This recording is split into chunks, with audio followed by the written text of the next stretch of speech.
반중 집회가 곳곳에서 이어지는 가운데 서울 성수동의 한 카페는 아예 중국인 손님은 받지 않는다고 공지했습니다. 카페 업주는 손님들 사이에 반중 정서 때문에 어쩔 수 없었다고 밝혔는데요. 논란이 확산하자 공지를 삭제하기로 했습니다. 신선재 기자가 취재했습니다. 중국 관광객들이 많이 찾는 서울 성수동의 한 카페. SNS 계정엔 중국인 손님은 받지 않는다는 문구가 적혀 있습니다. 한 중국인 인플루언서가 이를 비판한 영상을 올리면서 온라인에선 혐중 논란이 불거졌습니다. 여기 한국에서 본 카페 중에 가장 인종차별적인 카페예요. 논란이 커지자 성동구청장도 성수동이 대표적인 관광지로 떠오르고 있는 만큼 업장을 설득해 보겠다며 직접 진화에 나서기도 했습니다. 공무원들이 찾아가 방침을 바꿔달라고 했지만 카페 주인은 입장을 바꾸지 않았습니다. 해당 카페를 직접 찾아가 봤습니다. 여기서 혹시 중국인들이 많이 와가지고 소란 피우고 이런... 큰 진상은 아니고 그냥 이게 보통 사장이라면 감내해야 될 정도의 진상 투표용 쓰레기 전부 다 버리고 막 그것 때문에 안 받는 건 아니에요. 점주는 진짜 이유는 다른 데 있다고 주장했습니다. 반중 정서가 조금 심한 지금 사회잖아요. 그게 손님한테 좀 나타나는 것 같아서 중국에 손님이 오시면 너무 중국 손님이 욕을 한다든지 이런 게 너무 빈번해서 그런 가게 분위기를 만들지 말고자. 차별이 아니라 가게를 지키기 위한 조치라는 겁니다. 점주는 다만 해당 조치 이후 후폭풍이 큰 데다 성동구의 입장도 있는 만큼 조만간 해당 공지를 삭제하겠다고 밝혔습니다. 누리꾼 의견은 엇갈리는 가운데 노키즈존처럼 국가인권위원회 진정 대상이 될 수 있다는 지적도 나오는 상황. 전문가들은 국격에 맞게 무차별적인 혐오는 자제해야 한다고 조언합니다. 연합뉴스 TV 신선재입니다. 아시아태평양 경제협력체 APEC 정상회의가 열리는 경북 경주에서 현재까지 17건의 집회가 신고된 것으로 집계됐습니다. 경찰청은 어제 오후 언론 공지를 통해 이같이 밝혔습니다. 반중, 반미 집회에 대한 제한 통고 등 조치 여부에 대해선 공공안녕 위험 발생 여부 등을 종합적으로 검토해 집회 및 시위에 관한 법률에 따라 조치할 계획이라고 설명했습니다. 최근 서울에서는 중국인 관광객들을 겨냥한 혐중 집회가 잇따르고 있습니다. 하루가 멀다 하고 도심 곳곳에서 크고 작은 집회가 이어지는 실정인데요. 정부가 강경 대응에 나섰지만 반중 정서를 이용한 허위 음모론까지 확산하면서 논란이 되고 있습니다. 백유빈 기자입니다. 무비자 입국! 무비자 입국! 반중구호가 적힌 피켓을 든 시위대가 서울 도심에 모였습니다. 보수단체 민초결사대가 개최한 반중 집회입니다.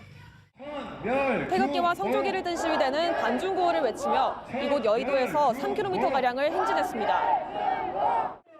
이들 단체는 중국인 관광객들이 많이 찾는 명동 거리에서도 집회를 이어가고 있습니다. 윤석열 전 대통령 부부를 석방하라는 구호와 함께 외국인 관광객을 향해 거친 말을 내뱉거나 위협하는 모습도 포착됐습니다.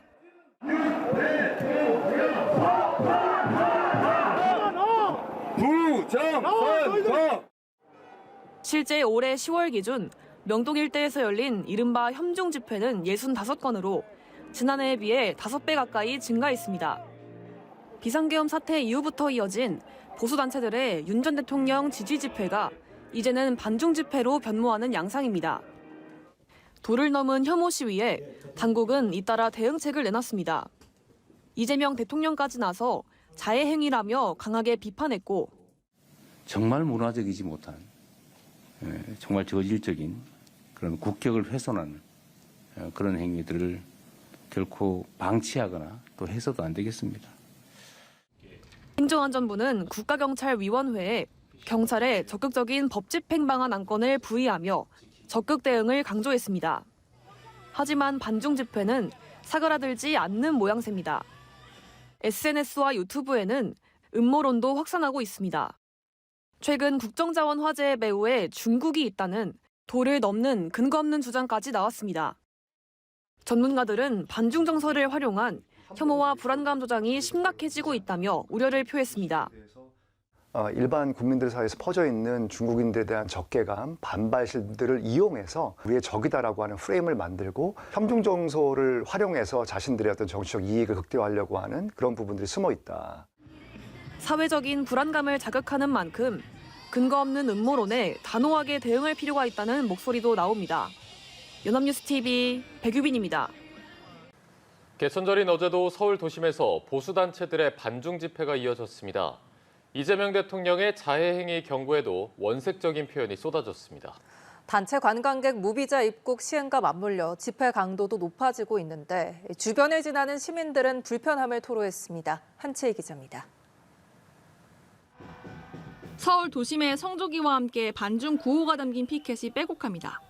보수단체 자유대학이 개천절 집회를 열었습니다.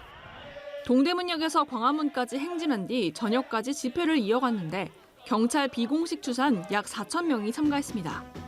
참가자들은 윤석열 전 대통령 석방과 함께 반중 구호를 외쳤습니다.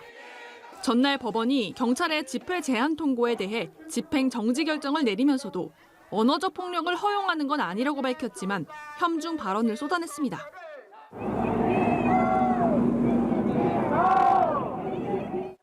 현장에는 시위대와 거의 비슷한 규모인 3,600명의 경찰이 배치돼 폭력 행위에 대비했고 일반 시민 관광객과 시위대를 철저히 분리했습니다. 행진 길목 곳곳에 접이식 안전 펜스를 설치하고 소음도 관리했습니다. 다행히 큰 충돌 없이 집회는 끝났지만 연휴를 맞아 가족들과 나들이를 나온 시민들은 교통체증과 소음에 불편을 겪었습니다. 너무 혼잡하고 차도 너무 막히고 그러니까 지나가다 보면 좀 이렇게 격앙돼서 이렇게 비속어 욕설을 하시더라고요. 그 내용도 좀 약간 혐오 발언도 있는 것 같고 좀 아이들이 듣기에 좀 배울까봐 좀 거북할 수도 있었을 것 같아요. 자유대학뿐 아니라 명동 대림동 일대에서 반중 집회를 열어온 보수단체 민초결사대도 서울 현충원 입구에서 광화문 일대까지 행진을 벌이는 등 곳곳에서 반중 집회가 이어졌습니다. 이재명 대통령이 혐중 시위는 국익을 훼손하는 행위라며 엄단 의지를 밝히고 경찰도 관광객이 많은 명동에서의 집회를 제한하는 등 대응을 강화하고 있지만 반중 혐중 집회는 끊이지 않고 있습니다. 연합뉴스 TV 한채입니다.